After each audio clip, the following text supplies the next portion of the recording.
Hey. What's going on, Dream? Right. Yeah, office hour kind of sucks. Like detention in there. I was saying I never minded detention when I was in school, but I guess I didn't go too often. You never got I had, detention. I had one detention in my entire school career, and it was because somebody threw me into a classroom that their master was teaching. So I got thrown into a classroom, and then I got punished for it. It was kind of weird. Yeah. Welcome to the world, Dan. Office hours was detention at my school, though. Everyone dreaded it. But then in college, office hours was like when you went to go talk to the professor, and it was kind of like scary. Yeah, I don't know. It is kind of a negative thing across the board. That's I true. think it's awesome we're doing it in this context, though. Yeah, I don't know why we didn't do this sooner. This is great. Yeah. Hey, I Oleg. think I think it's like You're muted. What is the difference between a mic that's red and gray when it says they're closed? Yeah, they're not open I mics. think red is probably that they haven't even enabled their Oh, I see. their Okay. the Yeah. server is muted. So, Abra, what's going on with the new council? Did you get like a bunch of applications yet or anything? No, so we're just trying to see. We got 3 applications, so we're just trying to see if the best route forward will be to form a council, or if we should just have proposals be arise and then be voted on as an entire DAO, rather than just having them come out of one council. Okay. Is this the PMTP Policy Council? Yeah. Yeah, exactly. So just kind of figuring out the best route forward for that. Okay, that makes sense. Can I apply for that? Do you want to be if your crypto economic prowess is adequate? I mean, it's like it definitely is a big brain glove. I'm not sure I'm qualified, but I am definitely interested. What's up, Skeletor? Good to see you. Hey, Skeletor. I actually do think that it makes a lot of sense to kind of keep it open because I think it's going to include a lot more people then. And it will also encourage people to get themselves educated to PMTP, you know. I think it would be a win-win if we have a lot of guys kind of discuss and then come up with some sort of a proposal. Yeah, that's Yeah. how we were thinking about it too. Is just that if we can have more engagement about proposals and just increase education as a whole, it would be great. And then we can always honor people that or provide a way so people that express a lot of interest in creating proposals or often educate others about proposals can have a certain status that symbolizes their knowledge. That's a good idea. I think we should have the DAO be way more open. Like, maybe I mentioned this before. Like, maybe just have the people in the DAO. They don't even have to be in a council, right? Like, they could just. It's like it's so closed off right now. Like, you have to be in the specific group. But like, couldn't we just have it could be like a big DAO, and then the councils just kind of form when they feel like it's necessary? Yeah, I think that's kind of. I mean, from a DAO standpoint, I think that's kind of where we are. We everyone is in SIFDAO. It's just that with the, like for example, everyone here is in SIFDAO, and actually Chicken McPlucky was saying that before. He said, where do these documents come from? They say they're written by SIFDAO, and who is SIFDAO? But the fact is that I mean at the moment everyone is SIFDAO, and everyone's feedback is very welcome and taken into account. It's just that we really need to start providing some like structure, Yeah. and then some maybe just a handbook about like that we write as a community. So we're also thinking, I mean, and I encourage everyone that's in here to also think about it and get involved about just making the DAO more structured. And then if you want to create a council, like go ahead. Let's create one. So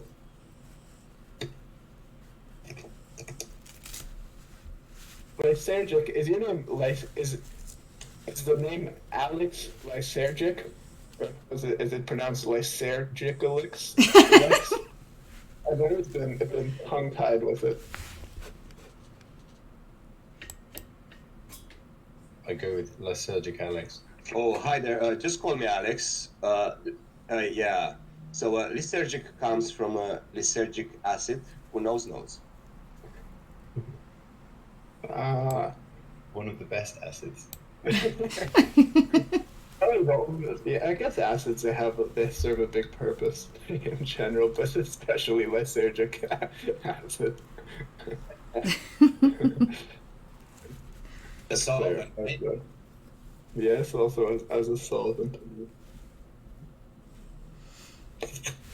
So- I mean, there's a lot of questions that have been floating around. Do you guys want to chat a bit about those, or because really the goal of this is not to like come in here and talk at people, but Yeah. for us to just have a good time and like build the big SIFDAO family. How's the Yeah, new? Sorry, go ahead. Hey, Abra Nomad, since this is the first time that we guys are doing this, you guys want to come up with some sort of a structure how to go about this, or just want to keep it very casual? We wanted to People keep it just pretty jump in and casual, out? yeah. I think that's what we kind of talked about, just like keeping it casual, because all of our other town halls are kind of more structured, and it's more like, you're listening to someone speak. It's like a lecture, but we wanted everybody to engage in this, because when we set it up in a kind of formal way, I've noticed that there's like zero engagement from the community. Like we've had town halls before with like 40 or 50 people, and when Jazir asks if anyone has a question, it's like crickets, So we just kind of want to make it feel like everyone can talk and like have a conversation. Yeah. Are you recording this by any chance? I It would be am. great if you could record it. Yeah, I'm recording Okay, it. Yeah, fantastic. Okay, fantastic. Yeah. no problem. I guess it's like it's things get lost in general chat because general chat moves so fast. So it's just kind of like a bit of time to hang out, and then if anybody's got anything that's been on their mind and they want to bring it up, and we can all chat about it. Yeah, it's like just a forum for chatting. Yeah, and then for more formal for more formal communications, also Nomad, what you were talking about earlier about having just like a more transparency with the DAO. I mean, at the moment there's nothing really to be transparent on because no decisions are being made by anyone. Okay. The validated delegation council has been working on their delegations and just moving through the final Good. steps of that process, and That's they'll great. have an article about it. Also, the token council, we just had a meeting earlier, and I encouraged them to, because there's been some serious bottlenecks there about like there's a big process between integrating feedback and work streams from the community and also like with what needs to be done from SIFCore, for example, with token listings. Like Right. there's a lot that goes into that, and so I encourage them to write an article just about where they've been, what we've learned, like where we're going, and then also hopefully we can set up some more regular and more structured like town halls that end up being quite lively, right? We don't want to have something where there's just people talking and then crickets. We want to have people arguing and Yeah. arguing. Something to add to the drama channel. Yeah, for sure. No, but I like this setup though. I think it'll be good for people to get to know each other too from the server, and yeah, I think that'll be good. Someone's mic is open with kids in the background. What are your thoughts about keeping it casual, but maybe pick up a couple of topics so that Sure. people have some idea what the discussion is going to be about, and then people would join in and out. Yeah, that's not a bad idea. We really didn't talk about anything today before this started. I'm just gonna mute this person real fast. Hang on, in case. There's a proposal up which hasn't had a ton of engagement yet, but it's around a company called Citadel integrating us into their DeFi platform. The discussion period on that ends tomorrow, so Oh, cool. check that out. Because I guess tomorrow we'll try and get it on chain unless anybody has any problems with it. Oh, the Citadel proposal? Yeah. What can you? I'm just curious actually to learn more about that. Like, what's going on with that? So basically what it is Citadel have a platform called Citadel.one, and what do they do? So on that, they basically do a lot of validator staking. They run nodes on, I 35 different networks, and they've just spun one up for SwiftChain. If you delegate to their validator, you will also earn you'll earn dual rewards essentially. So you'll get your normal Rowan, and then you'll also get their token, which is called XCT. Oh, cool. To get that, you have to delegate to their validator through their platform, which you can either connect a hardware wallet, Ledger or Trezor wallet to their platform, and then it's non-custodial, or you can create a wallet on their platform with a couple of clicks. They're working on a Kepler integration. They don't have that yet, but it should be along pretty soon. But then, so cool. Opportunity to earn some extra rewards, which is cool. Then they also basically bringing apps into their platform to create a little DeFi ecosystem that you can just interface with one dashboard, their platform basically. And it's already got, I think, Sushi on there, and not Aave, but another, kind of like lending platform type thing. And so you can like move your funds into those in and out all on their platform. And then they're obviously looking to expand that a lot across different chains and moving into the Cosmos ecosystem a bit more.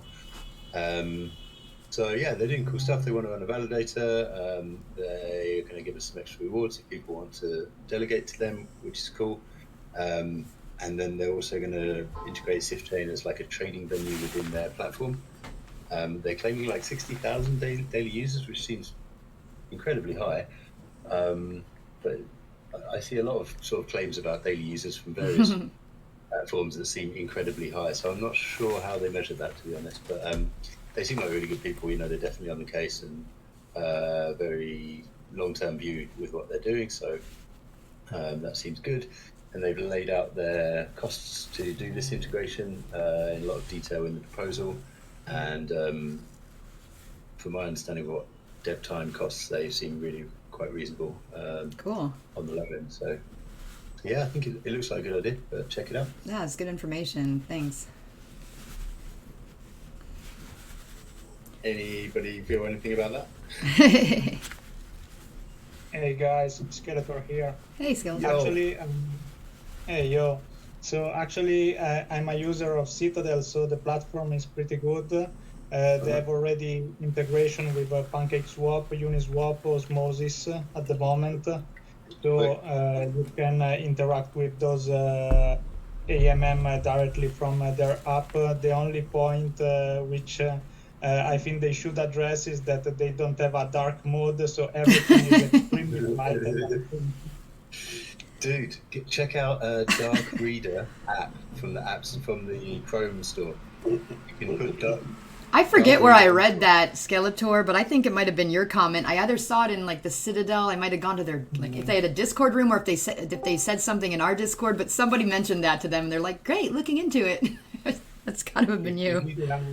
If you get Dark Reader, it automatically makes every web page you go to. That's dark. cool. It's great. Yeah. Thanks for the suggestion, Badger. No worries, sir. Thanks for the feedback on the Citadel. That sounds cool. So what do you use it for at the moment? At the moment, for Akash, for Atom, Secret Network, and I believe they've also integrated Juno recently, but I haven't used it for Juno yet.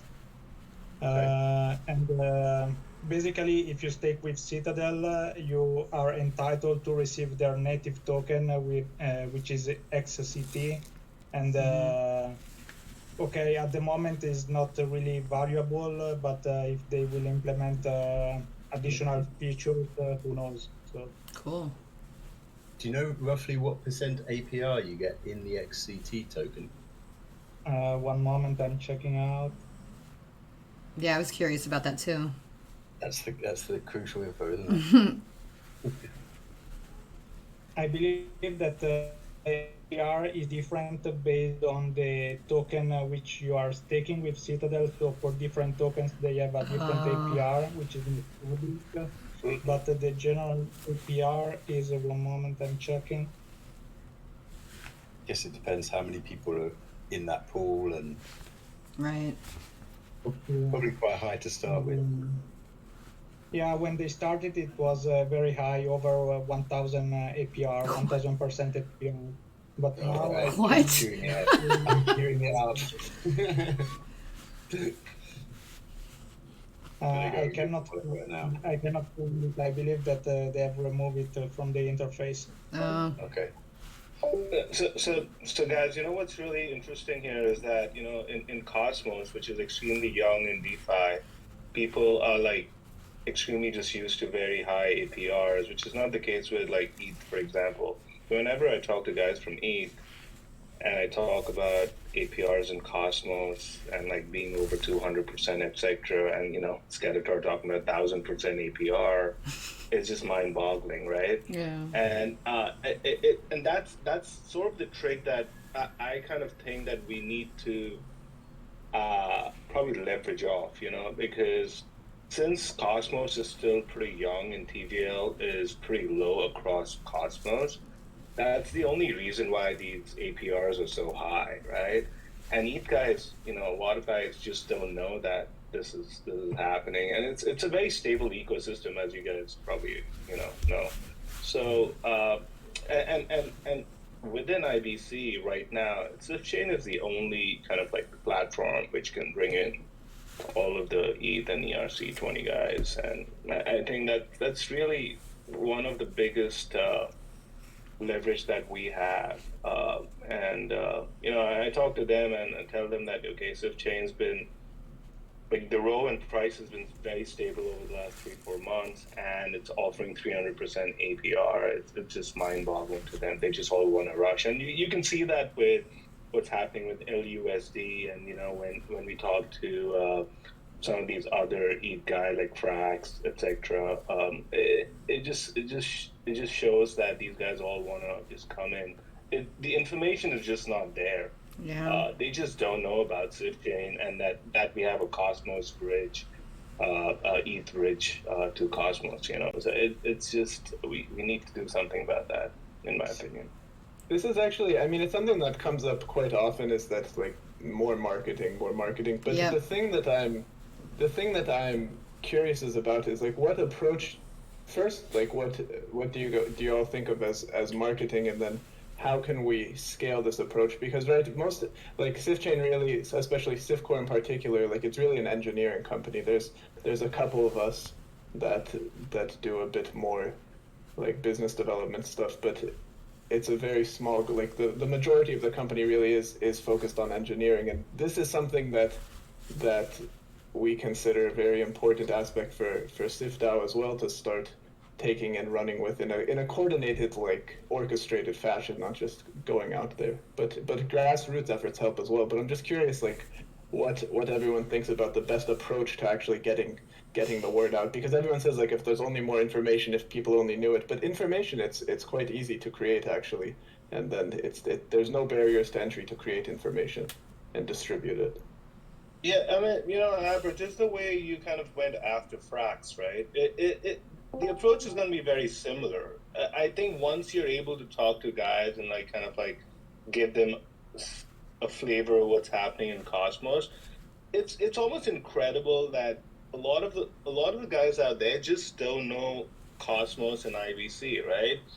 And once they come over, I mean, I know a lot of people. I talk to people all day long, and the moment they ship over to Cosmos, they just don't want to leave because it's so much more streamlined, easier, cheaper to use, that they just don't want to go back. And a lot of my friend investors who I talk to all day long, they just, once they come over, they like they just stick here, and that's the catch, I think. And SwiftChain has that advantage right now to capture, because this, with FMAS coming, with Gravity, with a bunch of other bridges, I think we might start losing that advantage. And I still think we have 3 to 6 months to kind of like capture some of that capital. A lot of that capital is up for grabs, to be really honest.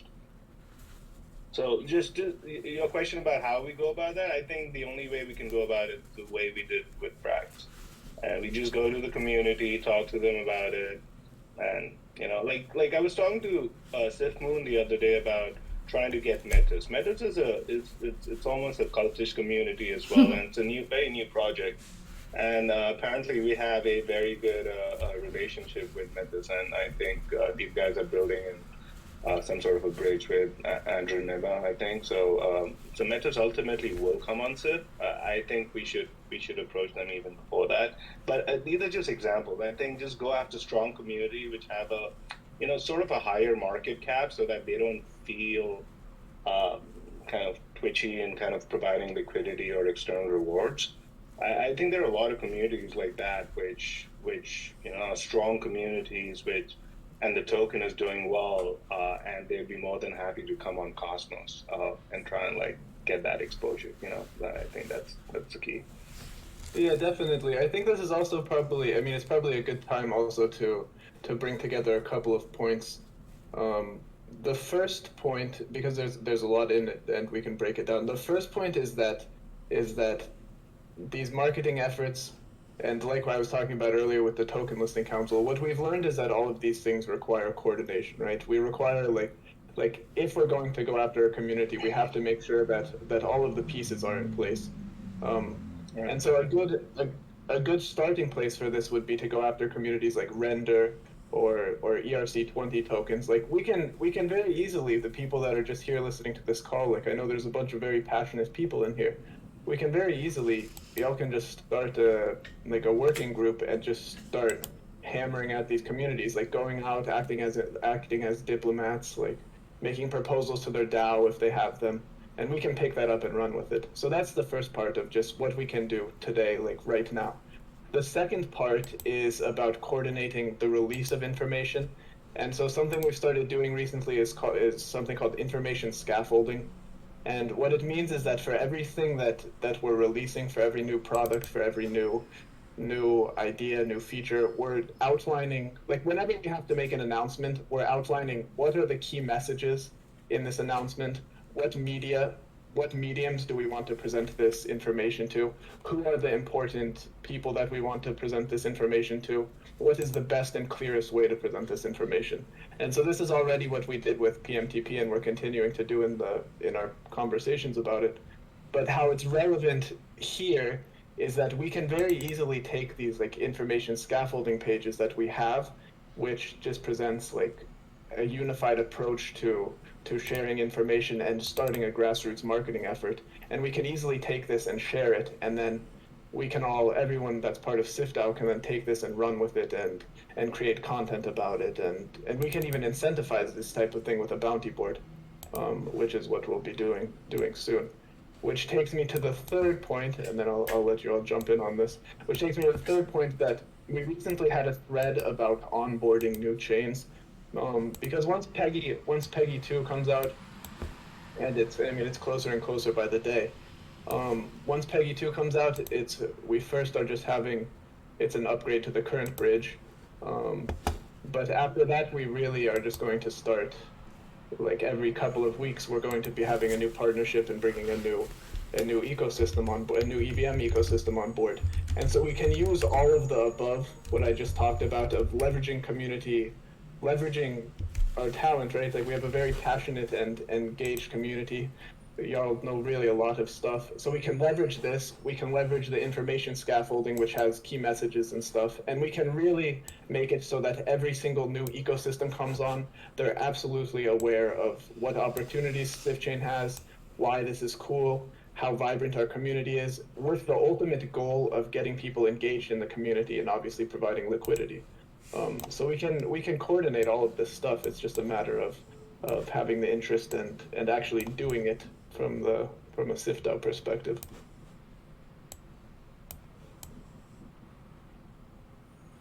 Sorry, I said I wasn't going to talk at anybody, but that was quite a stream of that's not. So I guess just any thoughts on that? I think that's a great idea. I think it really needs to be a little structured.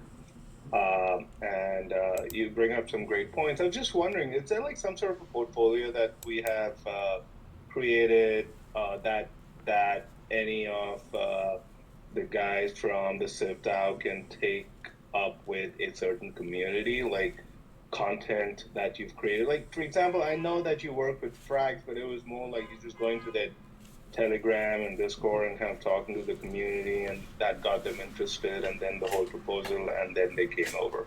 I'm thinking a little bit more structured, where you kind of have some documentation, some content about SwiftChain, and then just like present it to them, and then let them go over it, and then kind of like engage with them, and then kind of like see where it goes. Do we have like some kind of like stuff that anyone's prepared so far, or that needs to be like content? Does that need to be prepared, like some sort of introduction? I think it would be It's different okay. depending on whatever community you're pitching it at, right? So we don't have any I like mean, the pitch standard.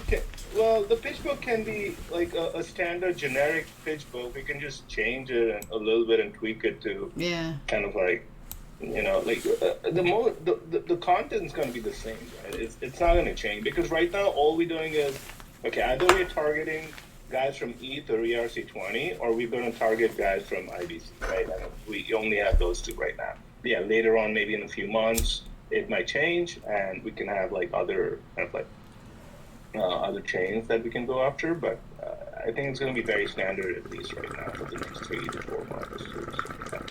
Thought process. I don't know.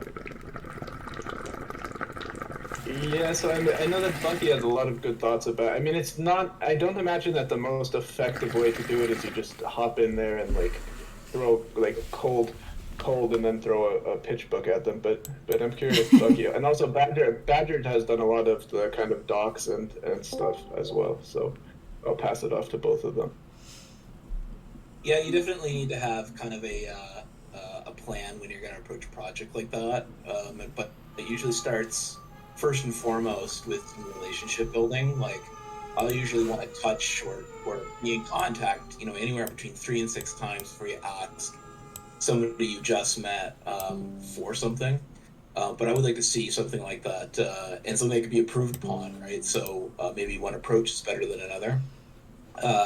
But I think point taken here is that if there's a lot that we can do, it's getting that translated into something that happens on a routine basis.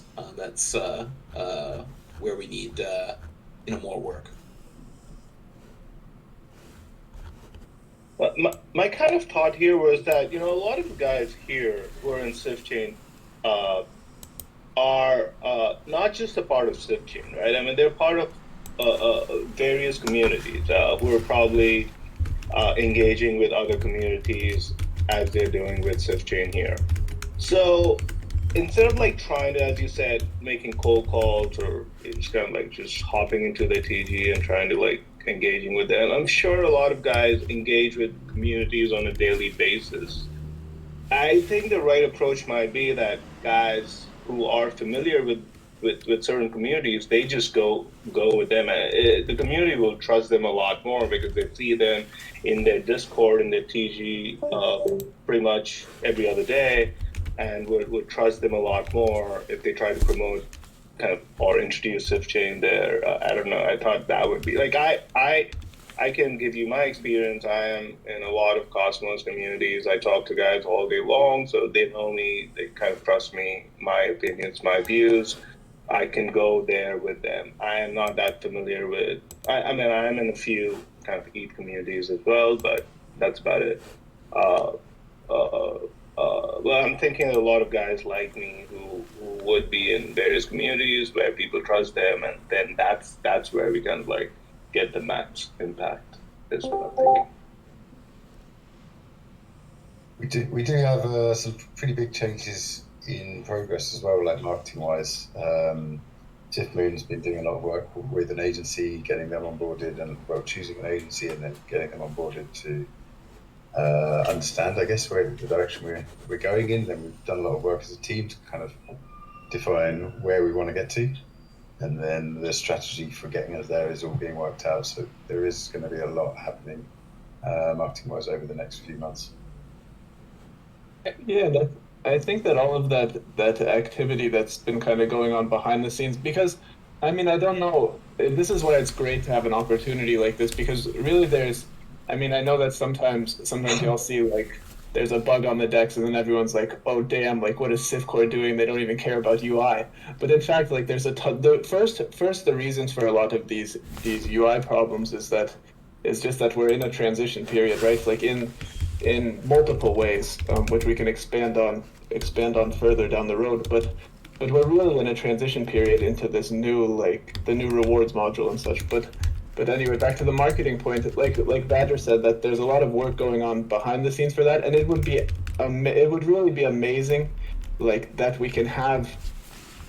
And also, like Bucky said, that we just have this routine, right? That people feel empowered with the information that they know about SifChain, with the data, with whatever it is. Also, like the kind of pitch book you're talking about, Dream, that people can have this information and they actually feel empowered to share it in their own way.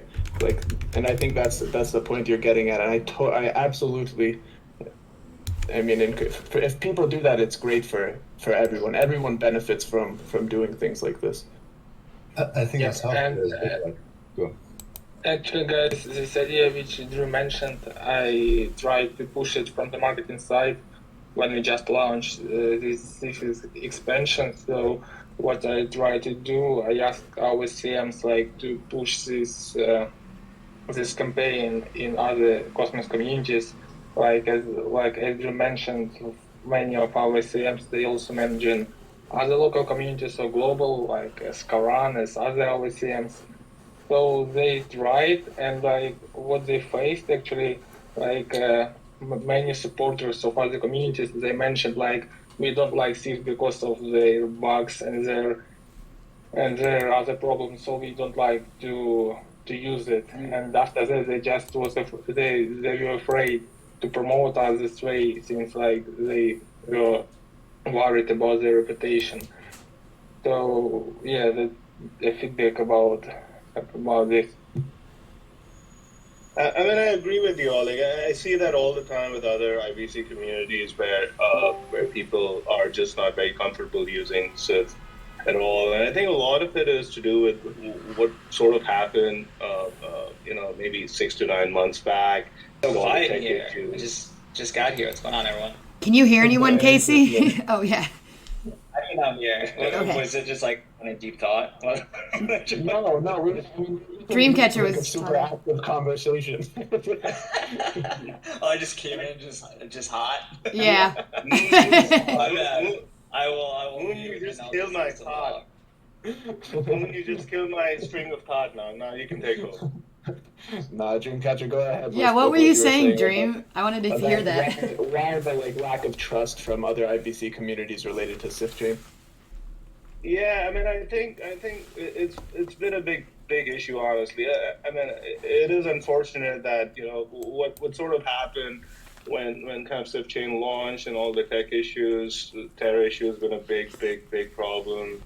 The rewards module was just like a nightmare for a long time. I think those were the issues which kind of like drove people away, even though the APRs were high and people were still kind of making money, but like Rowan going down. Ultimately, Can anyone hear anything? Is that just me? Yeah, Dreamcatcher's talking. Really? Mhm. All right, I'm disconnecting and rejoining. I'm sorry. Okay. Can you guys hear me? Yeah. Yeah. Okay. Absolutely. I was vibing with it too. So basically, what I've been doing, at least in most of the IBC communities, is trying to try to change that mindset of people. Essentially, that this was a things of the past. We kind of acknowledge what's happened. And there's been a lot of amendments and changes, and the SIF core has pivoted, and that's been my message for the last couple of months. I think people are starting to come around, and they are starting to see a lot of changes, positive changes in SifChain, at least within the IBC communities, and I'm getting a lot more positive vibes over the last few weeks. Another reason could be because JunoSwap's been been in a limbo for the last 2 months, and Osmosis APRs are just dying down with like this whole superfluid staking and TVL growth and a thirdening which is coming in the next couple of months. I think a lot of those things are kind of like getting to a point where people are starting to look at SwiftChain once again. And we just need to continue with this kind of like this reeling this thought as to how things have changed. It's going to be extremely helpful.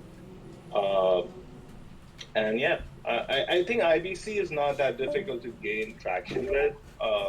But I think people are looking at it. I think the bigger challenge is going to be the ETH and the ERC20 communities, in my opinion, because I can already see that people are jumping from osmosis. I'm talking to a lot of guys who are like just kind of frustrated with like 25-30% APRs in osmosis, other than the external tokens, and they just want to jump. And so we're seeing some of that influx coming into SwiftChain for sure. Yeah, and I think also. Oh, sorry. Go ahead. Sorry, Abra. Okay. Actually, I think before we can continue this cross marketing, like in other communities, I think we have to be 100% sure that our front end and these UI bugs have been fixed. So then we can just. Yes, yeah, and then we can repeat these actions which I tried to. Yeah, of course, because if an uneducated user, so let's say me, yeah, so I want to pull some money, I want to make some money somewhere else other than osmosis, which I already know about. So I find out about SwiftChain. And then, of course, if you go and you dig a little bit and you read and you see everything that we're going to launch and our roadmap and everything we're going to do, you start gaining trust in the project, and the user interface issues don't really matter as much. However, if you don't do this digging and you do not know if you can trust the platform, you just go and you open the link, and it doesn't work, and it's buggy, then it's definitely, it takes your trust away. You wouldn't invest in it. So that's definitely something we have to work on before we use the community leveraging with promoting our platform. I agree Yes, with that. that's precisely true. That's something I want to talk about. Well, actually, quite recently I thought about how I can cook like my own soup and bring new users to SwiftChain. And just today I went over that Cosmos airdrop list, Cosmos airdrop Excel sheet, and I decided to contact some of the projects that have rumored airdrops. So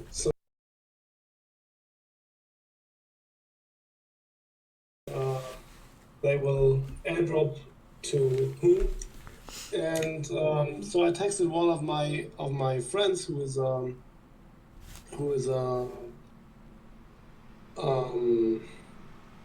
chief strategy officer at an upcoming Cosmos-based project, and I just asked him if he was, or if he and his team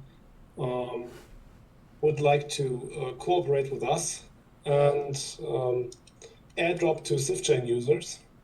And what he told me was that he tried to use SwiftChain a while back, and he, that's a total coincidence, tried to use SwiftChain this morning, and both times he was like, no, I will not use SwiftChain anymore because of all the UI bugs. And in his case, we would have lost a potentially very important user who could drive millions in value to SwiftChain. So I don't agree when Abra, for example, says that there is just one or two UI bugs, which isn't true.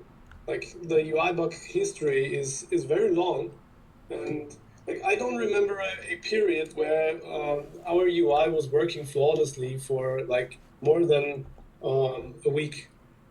So I strongly disagree with this. I think we should like put huge focus on the UI bugs. And Yeah. I don't know exactly what you mean by like this is a transition period. Like we are transitioning like for a year now, so I don't know. That's nothing we should like. Yeah, sorry. Yeah, so I mean, I think that. Sorry, if anyone else wants to take it, go ahead before I hop in here. Yeah. But no, I mean it's really like of course there have been UI bugs, but there's a couple of approaches to this like for example this thing where there's this idea that you just suddenly focus on a UI bug and then it disappears. Like we do have technical debt that needs to be sorted through, absolutely. And when I say it's a transition period, I mean that we're literally we're in the final stages of untying some knots that have caused quite a large problem with the UI recently. And so that's my first approach, just about what I mean and elaborating on the transition period. But there's also the other aspect, right? Like I've been talking with this guy called I'm not exactly sure how to pronounce the name, but it's the person that made the Liquidity proposal, and that brought that to the table here. And so he reached out actually, and he said, "Oh, I'm very curious in hearing about SifChain. I know that you guys have a working ETH bridge." And so I started talking to him, and it ended up that he bought a very large bag of Rowan, and he was, despite the UI bugs, just with a little bit of attention and like a little bit of nurturing the relationship, he understood that the UI bugs are not like, they're not the fatal, it's not that the blockchain is halted, it's not that we're having like double spends happening on chain, it is a UI bug and it's something to work through, but it also like, I don't necessarily agree that we have to wait for everything to be fixed before we can start going out and shilling stuff, right? You just have to shill things with a certain approach. Not shill is not the correct word. You educate with a certain approach, and this approach is that, like, yes, there have been issues, and Dreamcatcher's been doing a tremendous job of it, really, because I've seen in multiple communities where he goes in and makes this kind of, just spends some time like giving personal attention and deep thought to these things, where it says, yes, the price is low right now because there have been UI bugs, but there's been a tremendous like upturn, and then there's been a lot of progress made. And so if this comes from a trusted source, if this comes from somebody with ethos in a community, it does make a difference in people's mind. And maybe it's not going to get them to go and buy a big bag, but it's like Bucky was talking about with those touches, right? It's the first touch. They hear about it in the community. And then when these bugs are ironed out, like you can, that's when the soil is fertile and you can really, really start to grow. So that's just my 2 cents on that. But that was just, I just want to make sure that SifChain is aware that the UI issues are of a certain importance and that we can't just like talk them away. Yes. Because at some point the UI has to work flawlessly for a long period of time, so that we can like sustain trading on SifChain. Like that's absolutely true. And I'll let Sifmoon, if Sifmoon, can you hear us? Yeah, I can hear you. I can hear. Great. Sifmoon, do you want to take it like what's going on with the UI, what the future holds? Like, do you want to elaborate a bit on this? Maybe you just want to let me finish my what I wanted to say, and then we can move on. Okay.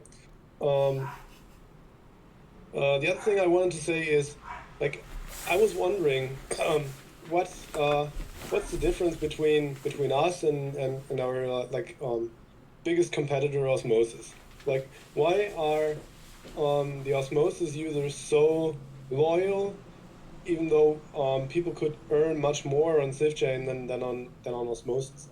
And like, it's not that people don't know about SifChain. Like, meanwhile, lots of people know about SifChain, and a great deal of of course, I don't have proof, and I can show you absolute numbers, but I would say that lots of Osmosis users already know SwiftChain as well.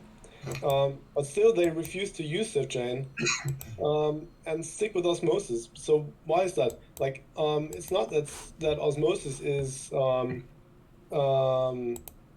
like functioning in a void, but it's also very, very much entangled in the entire ecosystem. And one very crucial factor, especially in last year and probably to a much greater extent in this year, in the coming month, are airdrops. Like, people go where the money flows. That's just a simple truth. And like almost every project that's coming up drops to Atom holders and drops to Osmo holders. And so I decided to this morning to go over that Cosmos airdrop sheet. I don't know if you guys know that airdrop sheet, but it's like it has let me open it. It has a column that says wait a second, it's loading. It has one column. We know the sheet, buddy. We know the sheet. Hi, sorry I'm late. I had another meeting. We know the sheet that you're talking about, and these are really good points, by the way. I just want to. And so I went to the Telegram chats of the upcoming projects that are listed under rumors, and that's when I messaged my friend from one of these projects, and I explained to him what SwiftChain is about, and that it's actually to be trusted, and that it actually works, except for these superficial UI bugs. And he agreed to at least think about airdropping to Rowan holders now. And what project is that? What project is that? Which project is this? I actually don't want to say it yet, but why not? I guess it's I don't want to say it yet. Saunders, I like to take on this. Yeah. Hey Saunders, I like to kind of give a little bit of perspective, since I've been a big heavy user of Osmosis since day one when they launched, and as you guys know, I'm big with SwiftChain as well. I think the biggest issue why people would prefer to use Osmosis over SwiftChain, even though they have lower APRs, their price is like 100x over Rowan. I think the reason is because they built an extremely kind of like a dedicated community over the last 9 months or so. And the reason why that happened is because everybody in that community has made money. I think it really comes down to that, because Osmosis has shilled out a lot of APR rewards, and the price of Osmo has not tanked. It has actually gone up. And that is what has created this positive loop in Osmosis, which in general kind of creates more TVL, creates price appreciation, brings in more community. It's just a positive loop. It's ultimately the price of Osmo. So that, and it was unfortunate with Rowan that it did not happen because of all the things that you talked about, the UI bugs, the tech issues, the rewards issues, whatever the case be. When they launched for the first 6 months, it was just like kind of like surrounded by all these problems. So people were trying to give SwiftChain a chance. I mean, I remember back in like June, July of last year, SwiftChain was being given a chance by the kind of the Cosmos community. But then since there was like Osmosis, there was SwiftChain, people just moved their capital towards Osmosis. And that's basically what created a negative loop for SwiftChain, is because even though it started kind of like turning around and started shipping better features, the UI started getting better, the rewards module started getting better, it just did not like match up with what Osmosis was doing with its rewards module and this positive loop that I'm talking about, right? So we need to basically break that. And everything that the team has done and Citadel is doing right now is trying to break that negative loop, right? Once kind of like Rowan I think Rowan has already found a floor. Now, once Rowan has found this floor and starts appreciating from here, people will realize that they're going to be missing out on a big opportunity if they don't get into SwiftChain now, because one, Rowan's going to go up. Also, they're getting higher APRs. Margin is coming. PNTP is coming. Omni AVM is coming. You know, there are a lot of good things which are happening. It's just about how the base asset holds up. Once people start making money on SwiftChain, when I say making money, it's not APR. APR don't matter, right? What I mean really is the ROI. If people start having positive ROI, because you can give 1,000 APR, you can give 10,000 APR, it doesn't matter if the price of Rowan's going to go to zero. It really doesn't matter. So it's really the ROI, the return on investment. As people start realizing that they're getting positive ROI between the APR and the price of Rowan, that's when you're going to get the positive loop. So everything that we should focus on is how do we get the price of Rowan higher. Ultimately, that's the end goal. Once that goes higher, everything else will fall in place. You'll see it'll drive itself. It'll just become automated, and that's when you'll get much more dedicated community. You're gonna get more cultish people coming in, and then they'll start swearing by SwiftChain. It's not that difficult. You just need to break this negative loop, which Rowan's fallen into. That's all. Yeah, I think you're having a very valid point, saying that Rowan probably has bottomed out, and people will only see appreciation from now, but still not. Yeah, it will still not work just like that from out of nothing. And I think Saunders, I'm not saying it's going to work out of nothing. I'm just saying we need to break that loop. So everything that we need to do, it's not going to happen out of nowhere, right? There needs to be some catalyst for that to happen. So PMTP is going to be a big catalyst for that. If the market accepts PMTP and it's not rejected by it, then you'll see appreciation in Rowan price. Once price appreciation happens, TVL appreciation will happen. TVL appreciation will lead to, you understand, there's going to be a positive loop, right? It's just that how do we break that negative loop in Rowan? That's about it. So I disagree massively that there is even a negative loop, and I think you guys have maybe missed a massive point about what crypto is, and especially what SwiftChain are doing. But you guys keep on talking. I think one way to break the loop is like hopping on the airdrop trend. Like it may, like, for example, Saunders, it's not going to be. Saunders, it's never going to be easy to just hop onto the airdrop. Like projects who are launching on Cosmos or IBC will not come to Rowan. Why will they? It's a very small project. It's not like large enough. It doesn't have a large enough community for people to airdrop. The reason why projects airdrop is because they want to get access to a bigger community. That's why they go after Rowan. That's why they go after Osmo. They go after Atom, because those are all solid communities. They're also going after Juno because Juno has become a bigger community. They will never come after Rowan right now unless it becomes a bigger community, a bigger market cap coin. It just won't happen. Airdrop is not the way to grow Rowan. Rowan needs to grow, and then it'll automatically get airdrops from bigger projects. That's how it's going to happen.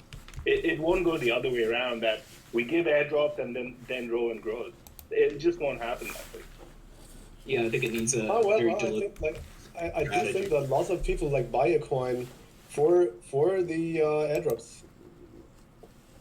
But I don't know. I personally think that airdrops, this whole trend of just thinking about the airdrops and also the people that chase them are like those kind of bugs that just keep like bouncing around from light to light. In that, on the one hand, like you don't have serious capital like moving to a chain. Like you don't have the capital that makes markets going to a chain so that they can get an airdrop, right? They're doing it for other reasons. And so I think that the airdrop argument is well, it's fantastic. Like it's definitely a testament to all the communities that get airdrops, but I definitely think that's more of a symptom than like that comes with success than it is something to be targeted in and of itself. But I do applaud all efforts to like try and go out and get airdrops. Okay, yeah, I don't think so, but like at least we could try to like whenever we onboard a new coin, like we're like we could try to like Listen, buddy. project. Stiff chat. Sorry, buddy. Listen, you're hogging the airtime, right? Look, just to be absolutely clear, if you're trying to suggest that you don't think we want more airdrops, then you're wrong. We know we want more airdrops. We're negotiating some airdrops right now. If you've listened in or tuned in to any of the stuff that we've been doing on Twitter Spaces, etc., there have been some secret hints suggested that there are airdrops coming up. So I don't think this office hours was intended to talk about how we need airdrops. We know that. And when I've asked you, sorry, let me finish, buddy. You said you've got a friend at a project that you've been talking to about getting SifChain an airdrop from. That's how it happens. You know, we have people in our community that talk well about us, that have been with the project, that realise that we're not necessarily as strong as Osmosis on marketing, but we're probably equal in terms of engineering development, and we spend a hell of a lot of time building stuff within Cosmos that is pushing the boundaries. We had the Terra transactions that were stuck. We're now helping other projects that are going through exactly the same thing because we had that issue first, we fixed it, and now we're helping the Cosmos community. And so it's not necessarily only on us to be saying, give us an airdrop, give us an airdrop. Other people within the Cosmos community also should show some kind of appreciation for the work and effort that we've put in on Cosmos SDK, on developing the Cosmos ecosystem generally, on providing another access point for tokens, and also for providing the first bloody Ethereum bridge that works and we've never had an issue with. If people were saying, oh my god, I bridged these assets and it's not working, that would be a problem. If we've got a bit of a funky UI whilst we're actually building out and developing multiple different UIs, it's not really a problem.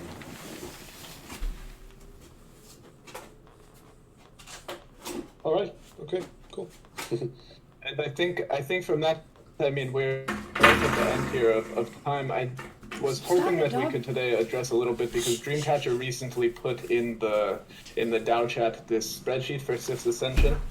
I was hoping that we were going to address that a little bit, but perhaps that will wait until next week because we have about 2 minutes. So does anybody have any closing thoughts here?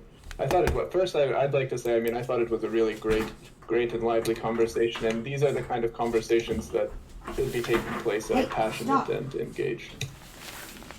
I'd like to just say that about this, the whole Ascension and the Roland weekly emission spreadsheet that I built. And if you guys have any questions, just come to that Discord channel and we can kind of like talk about it, iron things out.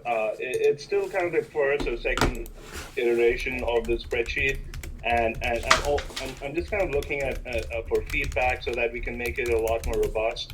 Obviously a lot of guys who are passionate about the program are already in there, and anyone else who has questions, please come over and we can just have a chat about that. Yeah. Yes, and then please also, I mean, I know that there's a lot of passionate discussion about bonding. I encourage everyone to separate those two because the bonding is not part of the Sif's Ascension, like this spreadsheet. And so if we have these conversations moving like this, it's very difficult to actually come to consensus about anything. Okay, I gotta turn the recording off now. My dog's going crazy. Sorry, guys.